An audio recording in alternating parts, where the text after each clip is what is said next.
Ladies and gentlemen, welcome back to the ASUS ROG DreamLeague Season 3. I'm ODPixel, I'm here with Draskell, and we're just about ready to get ourselves into the second game of the series here between the sides of Flipside Tactics and Game Online. And, wow, Juggernaut, my friend. Yeah, Juggernaut against Shadow Fiend. It's always a favorable matchup. You have things like Omni to be able to just, dodge Requiems. You can spin away from any kind of ganks that are be coming your way. It's just a very stable core hero, I would say. He matches up poorly against like the Sniper and the Troll, both of which have been banned. Axe is also great against him, also banned. Mag is good with him, and I think that's why Game Online have opted to take him out, and Morphling is going to be picked up again here for Game Online. Now, they already have a Shadow Fiend, and they've only picked a Shaker. So this could actually be a farming Morphling, but okay. I'm leaning more towards what they did in the previous match because I don't feel that Flipside knew how to deal with it. And if that's the case, then you could probably just abuse it and just try to 2-0 and just use this strategy only. And I feel like that would be good enough in of itself. Yeah, so I mean, they're obviously doing it. It's yeah, going to be without the... they banned Abaddon again. Okay, so... yeah. Webos brought it up earlier, and I didn't notice it until like during the game. Yeah. But he mentioned that when they do that, they ban Abaddon because it's one of the few heroes in the game who can remove the stun. I mean, I guess Omni Knight. Yeah, you could pick Omni, but Omni doesn't remove the stun. Like, if you repel, the stun stays on. You can heal him, but LC is the only other person who can actually remove it, and LC is much harder to lane, whereas Abaddon can be, like, just a support. Yeah, that is... I mean, so what do you do? I mean, they know what Morphling's going to be doing. How do you draft around that? Well, it's just a matter of, do you have heroes that are very susceptible to 4.5 second stuns, which the nice thing about support Morphling is that most heroes are susceptible to that. And I don't know, I feel Game Online, if their game plan is to just put like the Shaker and the Morphling off lane and just have them both soak and maybe just have the ES farm, or even if they want to just put the Morphling off lane again and just leave him on his own in a 1v1, either of those situations would work out fine for him. Okay, so Luna's going to be the third pick here for the side of Flipside. So, I mean, in terms of dealing with the heroes that Game Online have got, I mean, Shadow Fiend, he's two heroes that are very strong against him. Yeah, I mean, I'm looking at Flipside and I'm thinking this is a pretty standard 6.83 draft so far. Now, Game Online have two common heroes, but the way that they run their Morphling is something that we don't see a whole heck of a lot of.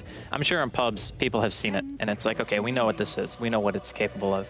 But I think the best way to deal with this kind of Morphling play is just to try to push early. Like, just try to win your lanes like you did in the previous game, and pick a hero who helps you push. And I think that's part of the reason why they decided to go with Juggernaut in the first place, because of Healing Ward and what it can offer you. Because Morphling in the start, even if he has like level 1 or 2 adaptive, he doesn't do any damage because he's support. And if he waveforms in without being level 6, you can just kill him. And Shaker can spam a bit, and Skywrath here is going to be the partner hero this time around for Game Online, which Adaptive Strike into a Mystic Flare probably hurts quite a bit. Indeed, yeah, that looks to be the combination that they're going to kind of work towards. I mean, we saw the Morphling in the first game being played on his own in the safe lane.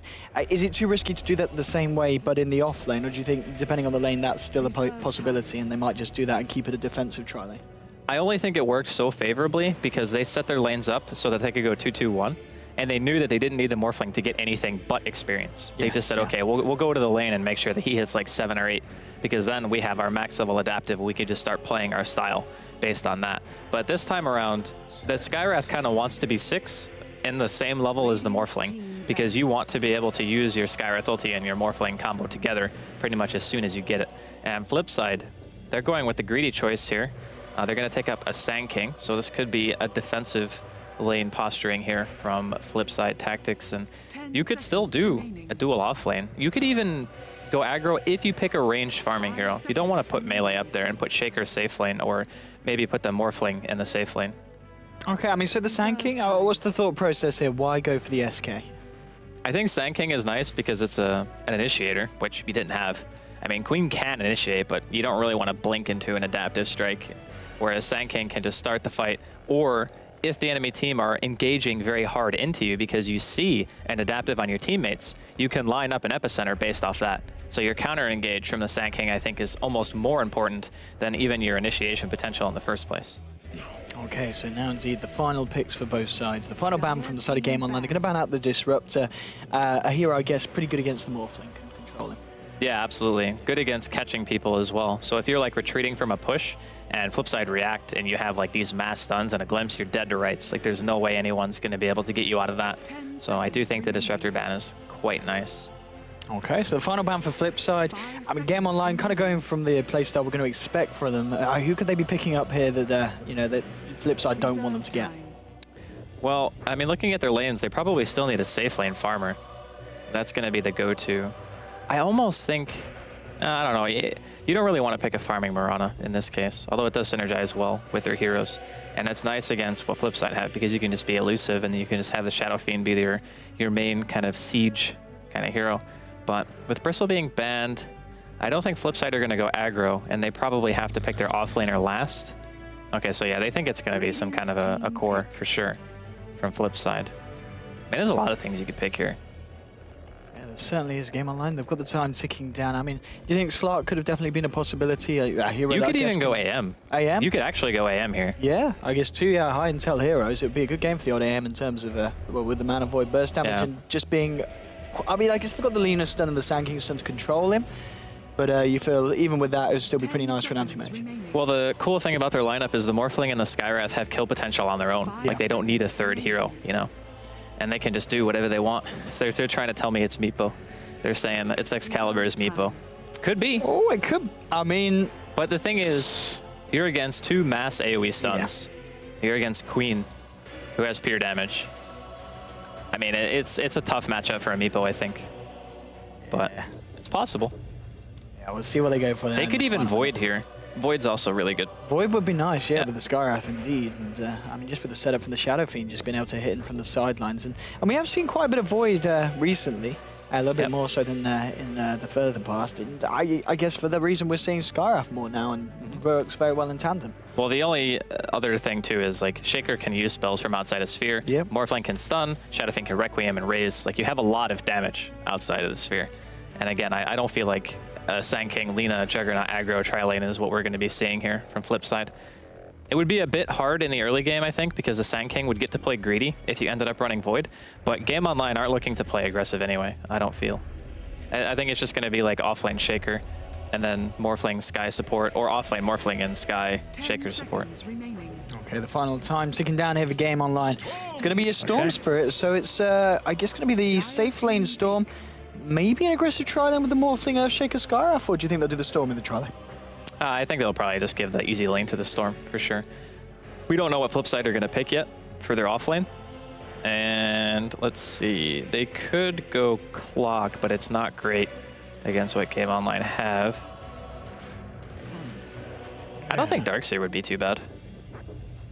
Darkseer is actually pretty good against what they have right now, just because he's a nuisance in lane, and during mid-game, the combo potential is real with what they have. Like, you could vacuum into, like, Epi or Lina stun or Queen even. Like, you have so much AoE, you could just build your team around that. They're going to go with the SD. So it's going to be a 2-1-2, I think, here from Flipside.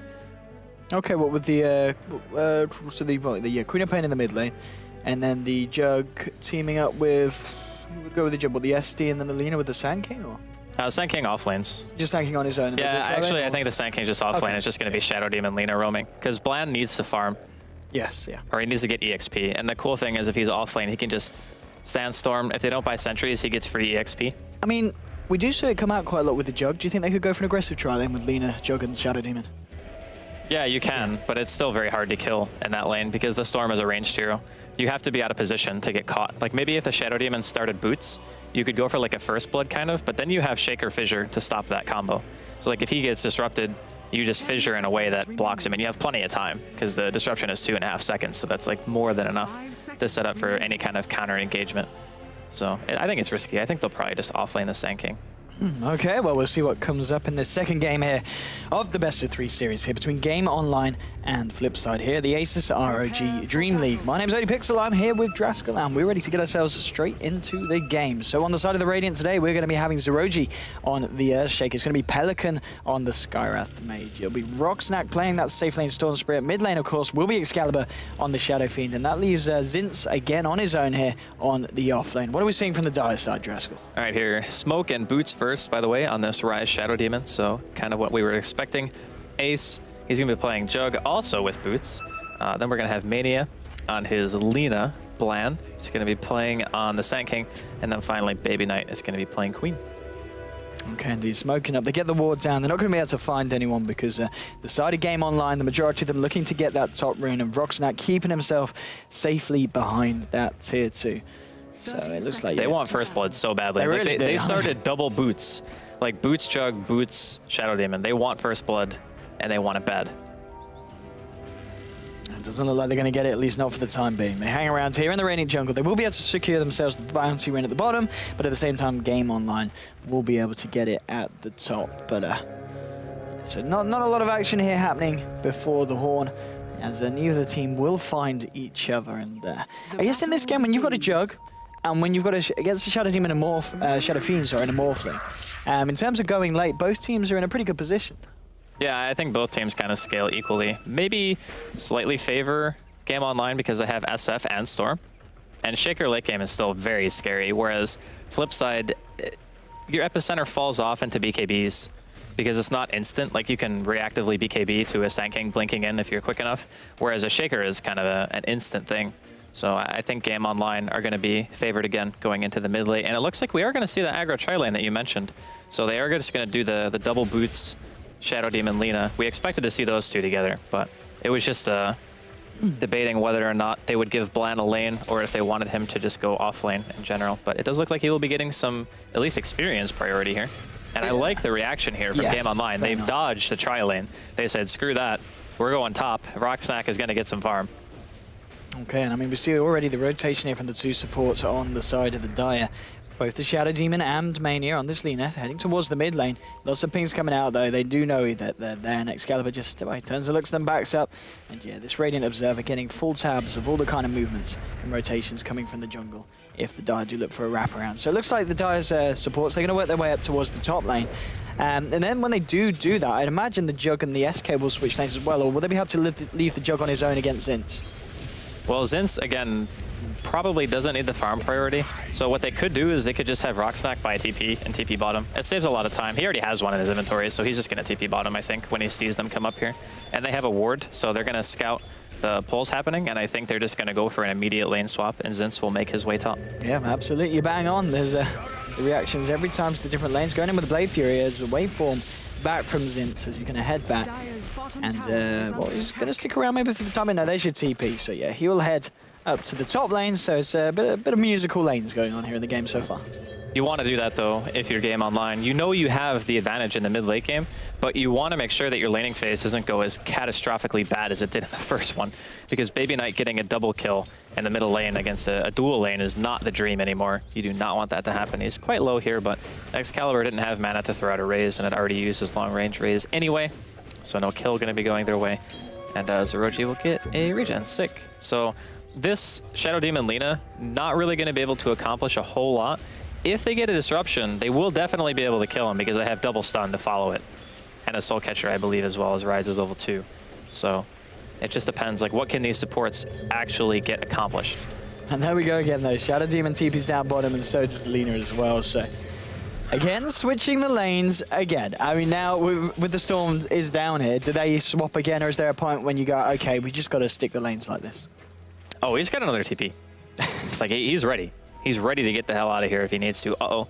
He's close. All right, he didn't go in.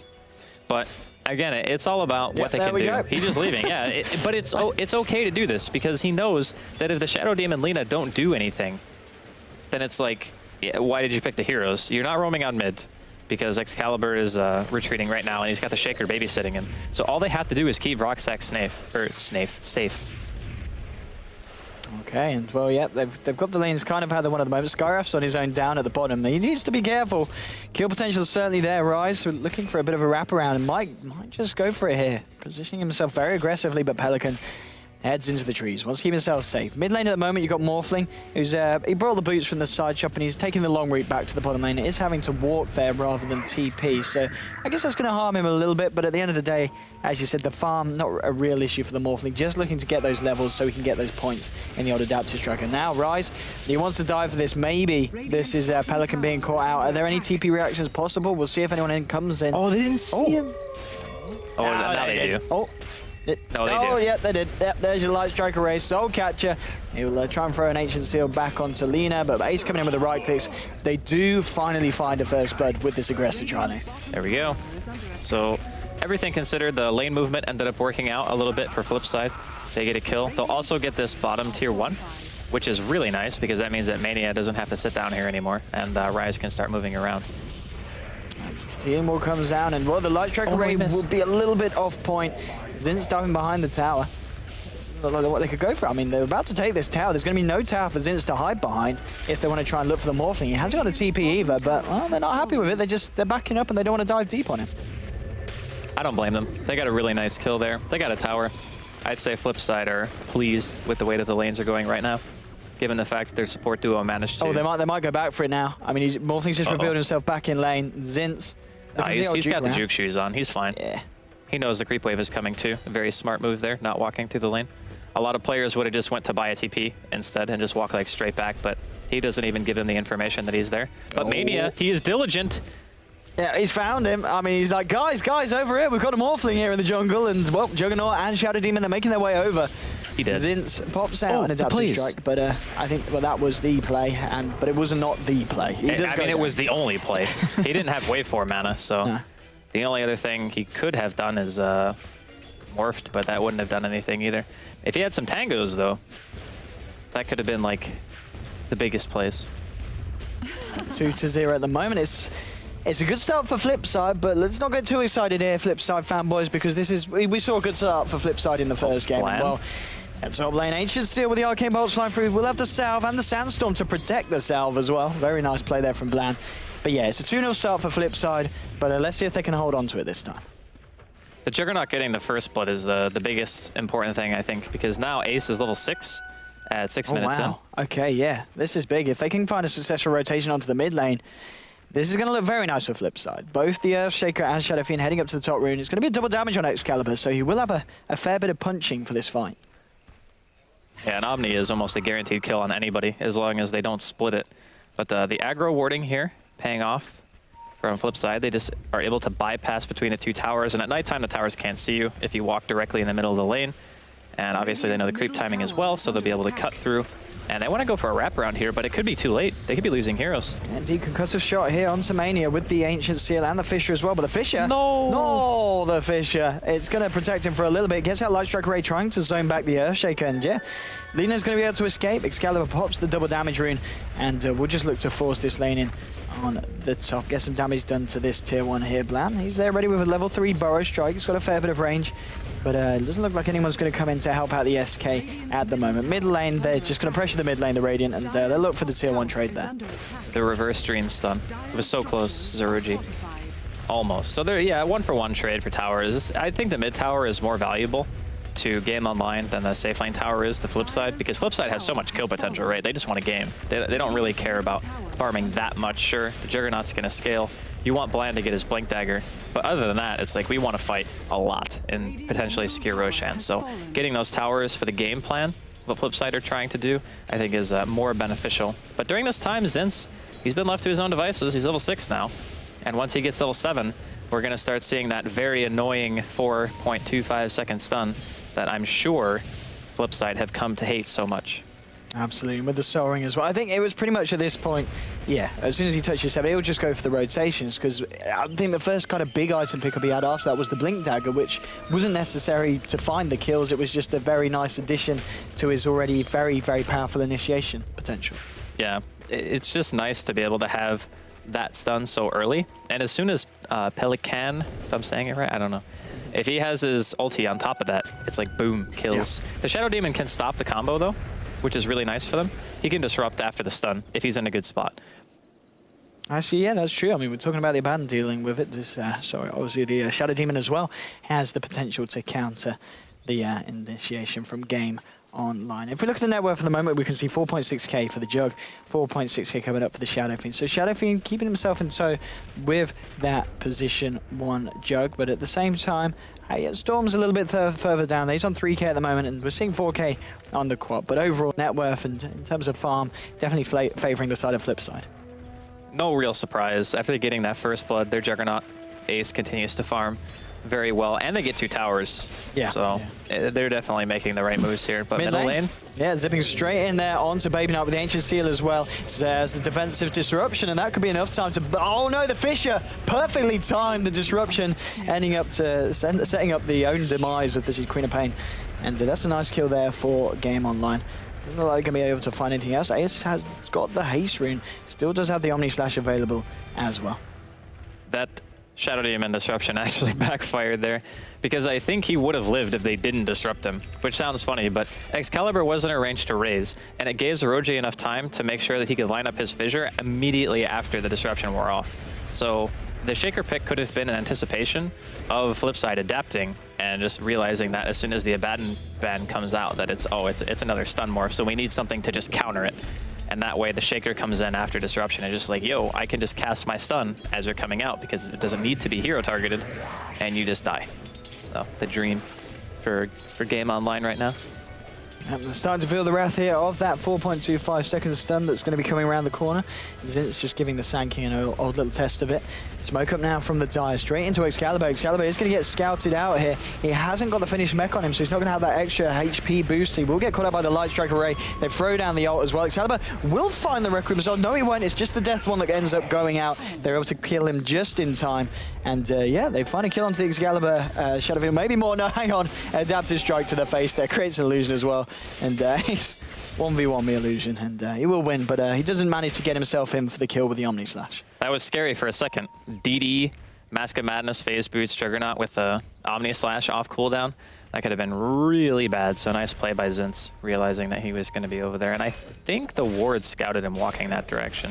Of course, not before he went high ground, or before he went high ground, not when he was on there. All in all, getting the Shadow Fiend, the smoke gank like that, really nice movement from Flipside, realizing that he's the one most likely to be eating the jungle at this point. And he did buy his mech before he died, so it wasn't like a gigantic loss. And I feel Game Online, they're looking for a tower kill here. They want to try to go on mid, but now Blind has his blink. This is the time where Flipside are going to feel about their peak in terms of effectiveness. Yeah, he's coming into the mid lane. He has got that epicenter available as well. In comes the TP from the Shadow Demon. Juggernaut, he's in the sideline. So's Lina, and they're all off the map as well, so they could get a really good jump here onto Excalibur. Rise and Ace will now reveal themselves in the mid lane. Excalibur getting a few raises out. Brocksnack here with a flying vision from the Remnant. Knows what's up. There's going to be an adaptive strike straight onto Rise. That cast range, it's pretty damn big. 900. Very long.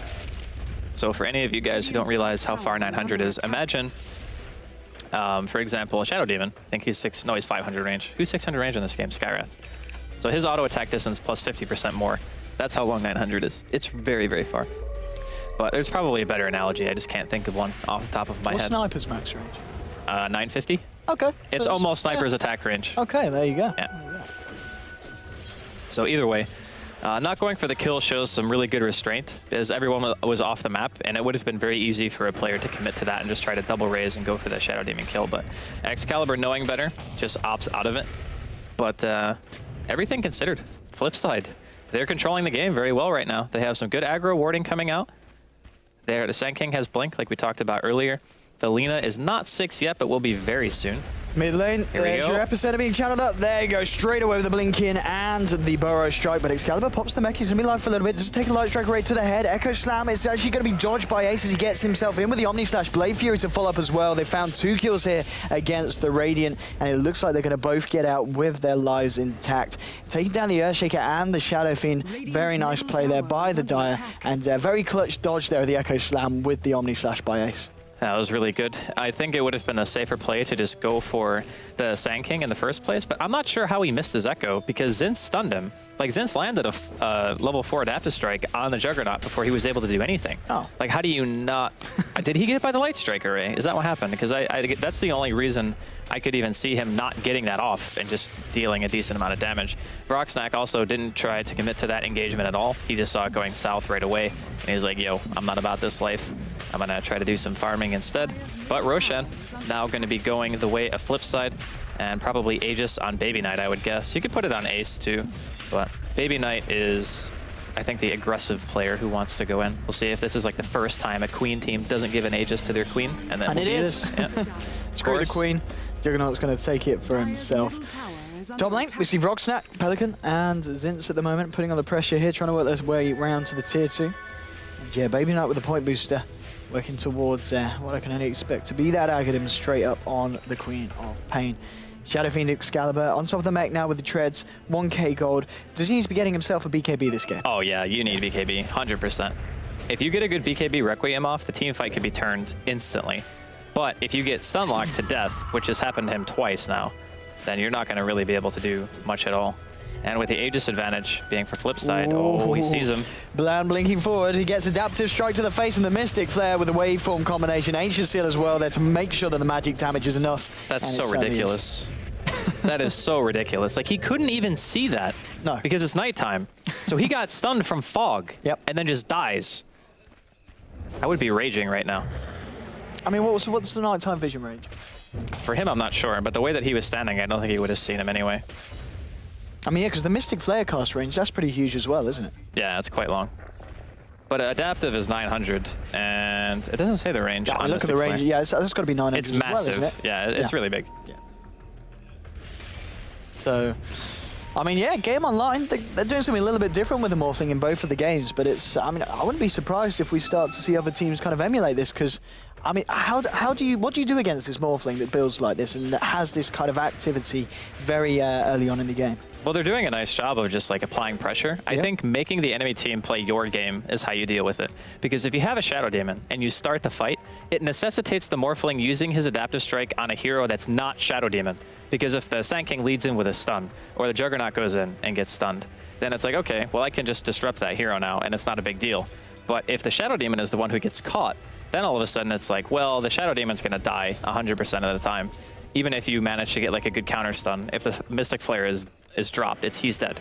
So it's nice to be able to push the pace, and I also think that push teams are good against this style because they don't have that good of wave clear. Like, it's just Shadow Fiend. I mean, there we go. 4.25 seconds stun here onto Ace, followed up by Excalibur with a raise. There's going to be the Blade Fury to get Ace out of there, and he's pretty speedy actually with the phase and the Mask of Man. It's there wasn't the follow-up that time. Wait, yeah, that's your second one. I mean, the 10-second cooldown, my friend. It's, I mean, Ice Frog, I mean, do you think he's going to have a look at this hero, or is it just, oh, it does get channeled, does get cancelled, though. Aegis Seal there as well. Requiem of Souls is going to tickle the backside of Sand King. There goes Rox now to finish off the job, bringing down the SK. He didn't get his epi off. That is so unfortunate. Very, very, very unfortunate. So their Aegis advantage is now gone. And we're now showcasing the strength of a support Morphling. If it wasn't already rampant in your pub games, I think after this you're going to start seeing it a heck of a lot more.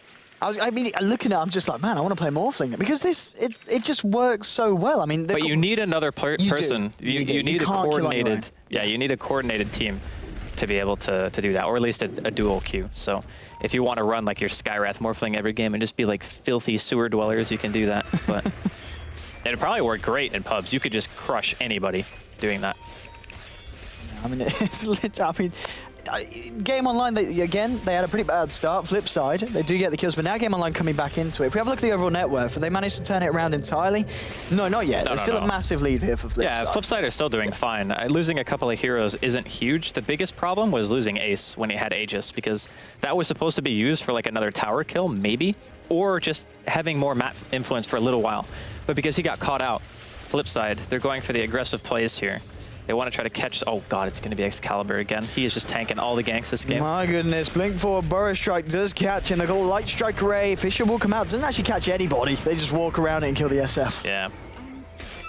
I mean, when you get 5-man smoke ganked, that's like the worst situation to be in. You kind of want your supports hitting that. You just want to go up highlight die and just eat a smoke gank as a support 5 heroes, because then you don't lose a core, right? Like, losing Excalibur is bad because he's one of the highest net worth heroes, really. And he bought Blink instead of BKB because he wants to synergize with the Morphling combo a little bit better, and his Storm as well. So you can just Blink in and Requiem on top of the Adaptive Strike every time.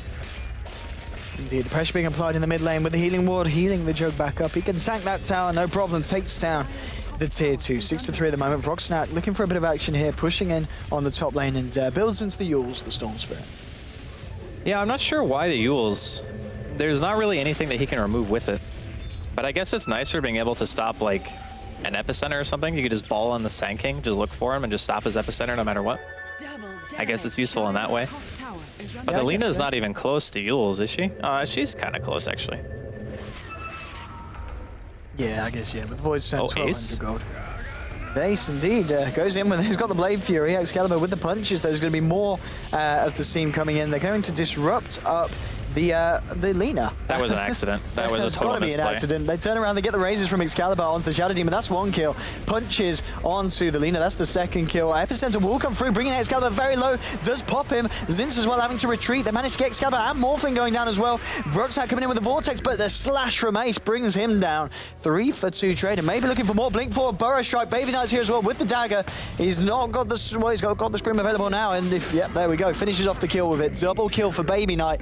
2 for 4 trade. Not the fight that Game Online were looking for there. That was so sloppy from both teams. Like, they started the fight with a Shadow Demon disrupting the Lina for no reason. Then ROG, for some reason, solo echoes the Lina. Like, why? Like, why would you even echo him there? He doesn't even have any points into Enchant Totem, so he couldn't even do a proper stun lock. Like, he just casually echoed. It made no sense whatsoever. And then Vroxnak uses his entire mana bar to ball in on a hero that he pretty much can't kill no matter what, because he doesn't have any damage items. I don't know. That was just like a total disaster. We're going to see Zinz and Pelican here smoke up and look for that 1-2 combo, see if they can catch anyone else out. Queen of Pain, I mean, they've got this massive Radiant Vision in the jungle, so they know where Baby Knight is, but now they're going to see the Baby Knight heading back to base. They're not going to be able to catch him out, and it doesn't look like anyone else on the side that dies is going to be heading into the jungle soon, so it looks like this smoke's not going to achieve anything, unfortunately, for the side of Game Online. Yeah, it's not the greatest. They're not going to be able to find anything off this. They're still in the game, but they're going to have to rely on the Shaker getting a blink. Like, Zeroji needs to get farm.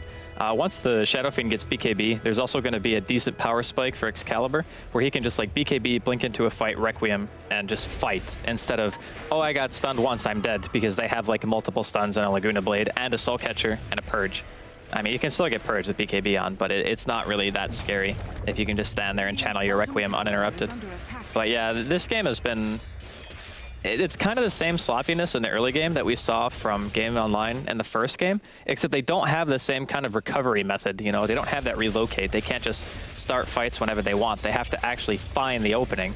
And Zinz, as well as he played in game number 1, he's just not been able to find as many kills for his team as he was in the previous match. Yeah, he's going to start pushing here. The top lane, Vroxnak and Zinz and Pelican in the sidelines. Immediate spin. Ace needs to be a little bit careful. They could try and close in. Well, they're closing in on the mid lane, the side of Flipside, going straight in onto Excalibur. And going to be able to blow him up there, both the combination of the SK and the Queen of Pain. And, well, Shaker, what are you doing out there, sir? I mean, there's a Lina here, and Lina's got the Laguna Blade. What was it? Well, what? See ya. ROG has not had a strong game. Not at all. From the fissure in the top lane, where he actually blocked his own team from getting a kill, to the echo on nothing, to the missed echo on a hero who went from a 4.25 second stun to spinning without him using an ability, I'd say this is probably like a huge underperformance from him. Oh, some questionable plays indeed. 12-5 at the moment for Flipside. This is definitely looking very much their game, especially in comparison to the first game. I mean, you're talking about the fact that Game Online haven't got as much kind of recovery potential with their lineup as they did in the first game. Do they still have some to an extent, or is this pretty bad for Game Online? It's pretty bad. Yeah. Like, I'm not gonna lie. The net worth of the two cores of Flipside are way up there in comparison to what Game Online have. I'm not saying it's insurmountable, but it's not looking great. Vortex onto Ace there. Where's the follow-up, though? He's going to just Blade Fury away, and it doesn't look like Game Online are going to be able to close that gap. And yeah, Jug's going to just get out of them. With the Man Star as well, he's going to be very hard to catch out now. Yeah, the Roshan's going to be up soon, too. 15 seconds, and Flipside definitely have the advantage over that as well. They don't have Epi here in top lane, but they're still looking for a kill. Yeah, I mean, look, we've got the Zinz coming out fairly far. Bland goes in with the Burrow Strike. Ace does have the Omni Slash, can't quite close the gap there. Mid lane, onto Excalibur. Who needs a team when... Oh, hello, turns around, raise. Excalibur says, you what, mate? Finds a kill on the Lina, and we'll be shouting him and going down as well. So this time, the fish are helping out a little bit. The Ogre Club, value, life-saving, all that good stuff. He'll be close to BKB, I think, when Flipside go high ground. So losing a couple of supports for free like that doesn't seem like a huge deal, but the closer Excalibur gets to BKB, the harder it is going to be for Flipside to go for those tier 3 towers and secure the next Roshan without worrying about anything else. And Zeroji even is 700 gold off of his Blink Dagger, but you can see the advantage. It's just showcased by the golden experience. It's been Flipside pretty much from minute one. There hasn't been too many opportunities this game for a game online to be able to really do a whole heck of a lot. And now with Mania even having Yules, I mean, his combo is going to start to get pretty darn scary. The nice thing is he doesn't have enough item progression to go for the Aghanims like we see a lot of the tier 1 teams doing. Like they go for the Aghanims after the Yules and then you transition into this kind of pseudo core role. But Mania doesn't have that level of farm, which is also good news for Game Online, because if he was close to his Aghs, I would just say this game is like donezo, but they got a chance. Yeah, I mean, I think going back to what we were saying first of all very early on in the game, the sense that Game Online, if they do manage to somehow keep the game consistently going, they have got a Morphling, a Storm, and a Shadow Fiend tri-core lineup, which can be very scary in the late game. Yeah, it is a very good late game composition, but Ace is so far ahead right now of everyone. Like, a 3,000 net worth lead on the next highest hero, that's like 30% more than even the Shadow Fiend, who was mid. And Excalibur didn't really have that bad of a game until he started eating every single smoke gank. Like, they got really lucky finding him every single time. I think it was 2 or 3 times in a row. They smoked up and they just, boom, found him. And now with the threat of a tier 3 push and an Aegis, you might not even want to buy BKB right now. You might just want to say, crap, do I just save for buyback or what do I do at this point? Oh, they're going to need to save for something here because the wraparound is coming from Flipside. Ace leads in. He's found Zinz, but Zinz does have something to go to. The illusion is going to get used up. Can they find the stun lock to control him? Burrow Strike into Light Strike Array. Can't even begin to morph. He gets burst down so quick. Zinz is taken out of the fight. Looks like Radiant, they're still going in aggressive. They're in the dire jungle at the moment, not deciding to back out. Now they'll back out, and the mass TP outs are coming. Earthshaker's out of there. Also, the Shadow Fiend has retreated. It's just Scarif who's left on his own without a TP scroll. So he's just going to have to stick around in the trees for a while. All right, so I'm going to predict the future right now. Okay. Are you ready for this? It. When Flipside tries to go high ground, yeah, a hero is going to get adaptive struck. Okay. And it's not going to get disrupted. Okay. And the Shadow Fiend is going to BKB and blink in and instantly kill him. Okay. That's my prediction. And then the push will be lost from Flipside, and then the game will be even. Who's your adaptive strike then? Who is it? Just whoever's on the front lines, or yeah, just whoever's in front. Yeah. I mean, what has to happen if that's going to work is the Storm has to ball in when the adaptive strike goes off and find the Shadow Demon. I mean, right? actually, yeah, that, as you were saying, I mean, you said it just there, but that is a combo that we haven't seen, but we'll definitely, I mean, you know, setting someone up for the Requiem with because adaptive strike. he didn't have BKB, and you need Blink and BKB to do it, because you need to be able to get in range to use the Requiem, and then if you don't have BKB, you can't do it because you get stunned. So, yeah, it's a very potent combination if you can make it work. But again, that requires a really high coordination from Rocksnack, the Morphling, and the Shadow Fiend all at the same time. Just being like, I got to stop Ryze from disrupting him, we got to adaptive strike him, and just go. I mean, with the max souls on Requiem, how much damage is it again if you get it straight on top of someone? It's about is it 1,800? It's a lot. It's almost 2,000. Almost 2,000. Yeah. Yeah, that is indeed a lot. I mean, so if they're able to do it, in terms of high ground defense, you feel that Game Online, they're in a pretty good position. They can easily defend high ground. Yeah. But that's like the only place I feel like they can fight right now is Flipside have total control over the map. Now, if they want to play it safe and go for the long game and just have, okay, this is really good item timing, like Hex and Scotty up on Ace when Ace also has Aegis, they might just say, we feel confident in our push now because we just got 2 really huge items. Adaptive Strike, Baby Knight blinking straight in with a return Scythe though once it's just to stop the side of Game Online going out. Well, they know that the Scythe's now there for Baby Knight, so I'm sure they're going to be just a little bit careful before heading out the base. And I mean, as you said, it looks like the thing that is going to be safest for Game Online to do is just kind of wait until Flipside comes to them. You don't want to try to take an engagement right now if you can help it. You really want to try to delay. Your Storm has had to go some really weird build, like Yules BKB. This is not the build the Storm wants to do, I promise you. This is like all in, fighting. We have to defend our base because the enemy team is pressuring us so much that I literally cannot go any other items. I need these to be able to fight. So it's not the dream for him. And it's not like he's had a terrible game in terms of feeding or anything. It's just he hasn't been given any space. He had a TP back and forth between 2 lanes for like 5 minutes straight. And then he finally finds a lane to sit in for a while, but his team is dying. He's going to enter into the mid lane. He's now he's got the back of his team. It felt like he was a little bit on his own, but yeah, Ryze is here. Baby Knight's here as well. Takes a Fisher to the face, but there isn't going to be any follow-up from Game Online because they're just keeping it cool. They're keeping it safe, keeping themselves in the base. And it is the Morphling who's actually trying to get a little bit of a push on here on the top lane. but he has got this illusion to get himself into if he needs to get himself back. There you go, blink forward, and with Burrow Strike, yours from Rocksnack, holding Ace in place. Adaptive Strike to the face. The punches begin to come through, but Ace is going to be able to walk that one off with the healing ward. In fact, he stays there, gets a couple of hits on the tower. There's your blink forward, two-man Burrow Strike, very nice onto Rocksnack and Excalibur, but there's, again, Flipside themselves not looking to follow it up at the moment. It's a shame they couldn't kill that healing ward. The healing ward adds a lot to the push here. They're keeping Ace pretty low, though, so that's nice. As long as he's not at full HP hitting the tower, it's very hard for them to break the high ground, because all it takes is one adaptive to kill him if he's at half HP, because you can just Skywrath ulti on him. But again, Roxac needs to be on point with catching Rise. Like, he needs to BKB and go in and pull him and Yules him or something to stop him from disrupting whatever their adaptive strike target is. Or the Shaker can go for a stun too. That's the other option. And he does have Blink, by the way. Okay. So ROG is going to be able to cause a lot of havoc in these fights, and his positioning is great. He is really far away, which is where you want to be as Shaker. Once again, leading the charge, trying to get the creeps up to the high ground. They're trying to, just waiting for that opportunity to jump on them. And the nighttime vision, it isn't too great. Radiant, they don't have any wards at all out on the map. Aegis is gone. They're totally they back. blind. Yeah. They back out. No Aegis means no high ground push, and I think it's the right call. It's very easy to just die here and just give away a huge advantage. Like, if you die with this kind of a lead, it's not like insurmountable, like I said, but over 15,000 gold and like experience, actually closer to 20k gold. But if you die, like 5-man wipe, okay, here we go. Yeah, here we go. Here we go. They're going to go for the smoke up, and they're going to try and go aggressive themselves. They're going to the wrong side. Yeah, I mean, we were saying just now, the fact that they've not got any vision on the map is in situations like this where it really harms them. And yeah, they're not going to be able to find anything with this, and unless they make a sudden turnaround south. But no, they're going to commit into the jungle, and this is just going to be a bit of wasted time for them. Yeah, it would have been awesome to be able to catch even one person. It could also just be for warding purposes. Yeah, they took the time to play some aggressive warding so they know when Flipside are actually backing. Because right now, if they're not in their jungle, there's only one place they can be if they're not showing in lane, which they are now. I mean, it might work. I mean, they're behind, yeah, the side of Flipside at the moment. I feel like this is still needless risk. You don't need to fight until they're at your base. Unless you really, really want to try and find an opening on some important hero like maybe Ace or the Queen. But other than that...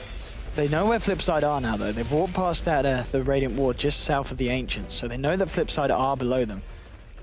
Do they want to try and engage into this, or are they going to just keep it safe and TP back? They do have the TPs, and yeah, we already see Shadow Fiend TPs back to base. They're going to just clear out the jungle and get back. They don't want to look for a fight when they know that Flipside are all together as a 5-man. Well, the thing is, since they're on the other side of the map, and they went off map again now, as Flipside are just sitting in the woods where Game Online don't have any vision. The problem with fighting into them like that, even if you get in from a position that's behind, is it's a very chaotic fight, right? Like, you don't know exactly what's going to happen, and then it's kind of down to your BKB timings, if the Shaker or the Sand can kind of get a good epi. Fish zipping in onto Ace. They're going to try and blow this guy up with the Requiem, but the defensive disruption is there, so both the ultimates of the Shadow Fiend and the Skyrath are effectively whiffed. I mean, Shadow Demon, what a hero in terms of their defensive capability, absolutely saving Ace in that situation. Rocksnack, he just needed to go for the Shadow Demon. Like, yeah, he needed to keep going after he pulled Ace, and he would have been able to stop that disruption, and Ace would have died like 100%. He was only at like 1400 health when he got caught out afterwards, and the disruption came. Perfect timing. That actually saved so much, because Ace would not have bought back because he has no money, but now he has BKB. So BKB means that that combo is, it can still work, but it's going to be a lot harder. Yeah, indeed, they definitely need to try and work out on getting the Shadow Demon. But I think, as you said, I mean, Storm can happily commit to that because they've got other methods of locking down the Juggernaut himself in these fights. Yeah, the adaptive has to be used on the Jug. Yeah. That's really the key. But the Ace is getting massive. Like, BKB, Scotty, Manta, Mask of Madness. He is very close to the critical mass territory where it becomes very difficult to kill him at all. So your Shadow Fiend is still farming okay. Rocksnack is still working on another item here. I'm not sure what he even buys. Maybe he just goes straight Hex.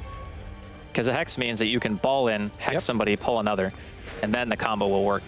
But I thought that's what he wanted to use the Yules for, but he didn't do it that time. They're going to go into the Radiant jungle, but they are going in blind. They don't have any kind of vision out here. At the moment, there's just the Queen of Pain and the Lina about. They might be able to catch out Baby Knight if they get the Adaptive Strike, but already there's illusions out. They're going to zip straight in for the right one, and they do catch out Baby Knight with the Ancient Seal of the Mystic Flare. That is going to be a dead Queen of Pain. So after a few minutes of very kind of passive play, Game Online do find themselves a kill. So much gold for that kill as well. You just check the fight recap and it's 2,000 gold, 3,000 experience for one kill. 6.84. But that's why I'm saying, please. That's why I'm saying it's so important for them to be able to go high ground for Flipside, because if you give away a full team wipe, imagine the swing. Like, you're going to give your entire advantage away in one bad engagement. That, you know how scary that is to try to go high ground when you have that kind of stake? Like, Ace can thankfully solo Roshan, so this is great news for Flipside, and he even left his Quelling Blade in the pit for later so he could pick it back up to kill Roshan even faster. I'm not sure if that was intentional, but he at least had the foresight to put it back in his inventory to make sure that this goes well. But yeah, I mean, that pick was huge. Getting Roshan is going to be nice. It's another second life here, and that's Cheese as well. Let's see who grabs it. Probably just going to be Queen when he's alive. Put on the Courier for now, or the Sand King will take it. Even the Sand King almost has BKB. Rocksnack beginning to push out the top lane. He's got the backup of Excalibur here and Pelican. Rocksnack with that ultimate orb, still trying to work towards what we can imagine to be that Cypher Vice. TP into the top lane by Baby Knight. Maybe they can kill Baby Knight again here. I mean, no, she blinks straight back. Baby Knight realizing there's a fair few heroes here on the side of Game Online. The Radiant Vision on the Dire Jungle is very good. They know that Mania is about. And they also know that Sand King is towards the mid lane. And, well, there we go. Well, the ward's already been taken down by the... Oh, no, sorry, it's not. No, it's still there. So, yeah, they've got full vision of this. Yeah, they know exactly what the Dire are doing here. That's a bummer. Game Online couldn't take an engagement there, because that was actually the one place where they had vision. It's like everywhere else on the map, they're playing blind, and they have to just guess if people are off map where they are. But not able to take an engagement when you can see what's going on kind of sucks for them. Excalibur, though, he's farming well. He's up to 4,200 gold again. Rocksnack apparently is going for the Hex, as we saw his ultimate orb in his inventory just a second ago. And I think Shadow Fiend might just go for Scotty. I think he just needs to be tanky. I don't think he needs damage, because your Skywrath and your Adaptive Strike combo plus Echo, I mean, that's a lot of damage. Now, granted, if the Sand King finishes Blink by the time they, or not Blink, BKB by the time they push, and the Juggernaut also has BKB, and Baby Knight will also have a BKB too, so it's triple BKB. Maybe your damage isn't so great anymore. I mean, yeah, we're getting 36 minutes in. There's only been 21 kills this game. Both teams, they're slowing down the pace. I mean, Flipside, as you said, it's going to be kind of hard for them to break high ground, but with the Aegis on the Jug and some of these big item pickups being finished up by the rest of the team, surely it's getting close to the time where they're just ready to go for it. Definitely. It's going to be soon. They're going to have triple 10-second BKB, and they're just going to want to go in, like, just fight. Oh, almost hit him with the fissure there. Almost. Face might get him back in here. I mean, there's going to be the Ancient Seal onto the Illusion, though. Omni Slash is coming through, bouncing between Excalibur and Pelican. The mech will provide some sustainability for the Scarab, but he goes down anyway. Excalibur pops the BKB. He goes down. It's a double kill for the Juggernaut. So now we're going to potentially see the beginning of the end. Rocksnack is potentially going to go down as well. Blinkfort from Baby Knight will pick off the kill. 4 heroes, just like that, wiped off the face of the map from Game Online. That's too much. I think that's a set of racks guaranteed. Even if they buy out, they don't have their damage dealing combo, and they haven't even killed Ace once. I think Flipside just take this game now. It certainly looks like that's what they intend to do, heading up to the high ground onto the tier 3s. Damage is going to go down now onto the racks. They do still have a fortification, and they do have buybacks on the Storm and the Shadow Fiend, which they might look to do when the Morphling and the Scarif come back, just for one final huzzah. Still, yeah, 40 seconds, 30 seconds for the other two cores to get themselves up, and looks like they're not going to buy back to just defend the 1 racks. Maybe when they see the 2nd racks go down, they'll buy back, or... I mean, there we go, yeah, Shadow Fiend buys back now. Are they going to be able to initiate? Yeah, with the Adaptive Strike. Kills. They're going to do the Mystic Flare straight away onto Mania, but there's your disruption. Ace does get held in place, but now with the Mad Star, Excalibur going in, but he's pretty much dying straight away. Nice Echo Slam, bringing Mania low. They do bring down the Lina, but Shadow Fiend, he's going to go down potentially to the Sandstorm. He will do. Darude, not his favorite artist. He goes down there, 2 for 1 so far. The Aegis being popped on the side of Flipside. They'll lose Bland though as well, so they have managed to get 2 real kills against the Dire, but Jug, Queen of Pain, and Shadow Demon still alive, and they do die back on the Shadow Fiend. So I guess they do manage to successfully defend the base for the time being. Still way more worth it for Flipside. The golden experience change, though, pretty hefty. So Game Online, don't walk away from that totally empty-handed, but losing a set of racks, dying back on one of your cores, he goes from having 4,700 gold to 2,700. So he lost 2,000 gold defending the base. Like, that is not okay. Like, you can't lose that much money at this point. And Ace, he's almost going to have a full Abyssal, as he lived through the entire engagement, the first one where they were middle and the second one where they fought top. and there's no way they can kill him anymore. Like they had one chance when they were mid, when Ace got pulled in by Rocksnack, and instead of going for the Shadow Demon to prevent the disruption, that saved him. Like if Ace died there, I feel that was the one kill they absolutely needed to get. If they got that kill, that push would have never happened. Roshan would have been available for Game Online to go for, and Rocksnack here gonna eat a Hex in the face, and he did. Down. Oh, he's got BKB. He's got a little bit of time. Yeah, he could maybe get out of it. Yes. Rocksnack with the plays there. All right, nicely done. He had 6 health, by the way. Wow, what a player, what a hero. 10 to 18, but it's well they're going to need to have plays like that Game Online because it's getting to the point where they're quite a bit behind. I think it was about 30,000 in terms of net worth at this point in the game, and around the 20,000 mark in terms of Excalibur has 9 souls. Not ideal. And he had to buy a Ghost Scepter. That is like the reverse stream. You never want to buy that item on Shadow Fiend unless you're making a full E-Blade. And that's only if you're like Dendi build, where he just goes like blink E-Blade and just clowns off. You don't want to do that under normal circumstances. Waste with the Invis rune. Is he going to go for the solo kill here? Yeah, we see Zinz. He's going to chase it down. He's got the Omni Slash. Zinz might be able to get out. He's got the Basher. Hasn't got the full out Abyssal. He's going to give it a shot anyway. There's, oh, well. Give it a shot? Oh, it was, well, I shouldn't have underestimated the jug there. The damage output that he has is nuts. That's going to be Shaker going down as well. On the bottom lane, zipping from Rocksnack, trying to find a killer return with the Mystic Flame. Will find it onto Bland. Blink away, though, from Quap. Isn't going to be able to find anything more. Well, 2 for 1. I guess the kill value is way higher for Game Online. Like, they lose 2 heroes, but they get twice the experience. No, more than twice the experience. And the flip side, lose gold for killing 2 heroes. Whereas Game Online gain 1,100 for killing 1. Thank you, 6.83. Indeed, the rubber band mechanic's certainly evident, but they're going to need a little bit more than a rubber band. They're going to need a full-on catapult mechanic here because... Yeah, trebuchet mechanic. Trebuchet mechanic. Yes. That would be that's what they're looking for here, Game Online, because they're quite far behind. I mean, on the plus side, I guess Jug is capping out, and he's not going to get any more scarier. I mean, on the bright side, the Juggernaut has a full inventory. I mean, when you're looking at it like that, you know you're not having a great game, right? Like, we got to be honest. No. It's like, don't worry, he can only buy bots now. That's the only item he can get. And to be honest, he probably just sells his Mask of Madness and buys like Butterfly or something, or Satanic. He could go even more tanky than this if he wanted to. 20 to 11. Game Online still trying to hold the base. They're only down 1 set of Rex, and they can clear out these super creeps in the mid lane. So it isn't the end of the world, but it's certainly looking like it's the dawn of the day at the end of the world for the side of Game Online. Flip side, it's just a matter of time before they want to try and go in, and the chances are they're going to be easily able to take this fight. And this might be Ace trying to go ham. He wants it over with Belan, linking forward with a bow strike. There's an okay kind of Fisher, blocks off the aggression, and it's going to stop Ace from going any further in. Excalibur, he gets sifted up here by the Baby Knight. Baby Knight getting the dagger in and a few right clicks. Again, well, both sides just passively kind of knocking back each other. No one dying as of yet. That's a very tense situation for Game Online. If they lose this push...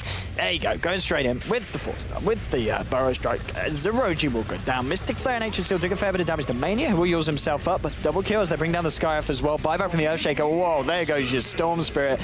Ace on a monster kill streak, and this is a Storm Spirit without buyback. Pelican, Zinz, and, well, the Earthshaker and the Shadow Fiend are here. Blink forward. Zin's going to get the 4.25 second stun there onto Ace. Mystic Flare is not available. Ancient still gets thrown down. Epicenter is not been casted yet. They're not using it as of yet. Ace going in with the Omni Slash. ZeRoG, he will go down for the second time this fight. That is a dieback there from the Earthshaker. The stun adaptive strike holding Ace back again. So they're holding off the aggression, but at what cost? They're losing a fair few heroes. Diebacks are coming out from the Radiant. I mean, it's slowly falling apart for the side of Game Online. Yeah, ZeRoG is just not really had an impact at all this game. Bland certainly has, though. Goes in with the Burrow Strike, late Strike Array as well. Quap with the ult from the low ground, pots the BKB, gets the Requiem of Souls out. Excalibur, he is going to be able to live through this one and get himself back. And, I mean, if they keep it like this, the Storm Spirit and Earthshaker might actually be back for the defense. You can see the potential of Game Online's team, though, if they didn't have such a poor early mid-game. Like, they could have easily defended these pushes. No, Zin's getting caught out here by Light Strike Rare, and with the bashes there from the Juggernaut, that's your Morphling down. He does not have buyback. Maybe the Ancient Seal onto the Jug Ace. He doesn't matter, though. He just goes straight for the tier 3s. Now you blink forward. They're going to catch out Excalibur as well to get Scythed up. That is your Shadow Fiend down. Yeah. No buyback available for the SF. Zip forward. It's a GG. Well played, Zip, though. Tries to get the Lina, who's sitting on the disruption as well. The BMing here is brilliant. The blink out as well. Mania. What a man. Keeps himself alive thanks to his team. GG, well played, it's called. And we're going to be going to a game 3 here, Draskell. Yeah, I think Game Online actually just played very poorly this game. There's no other way to say it. Like, their smokes basically didn't do anything. ROG had like no impact the entire game on a Shaker. Like, even when he got blink, I don't remember him ever having a single good echo.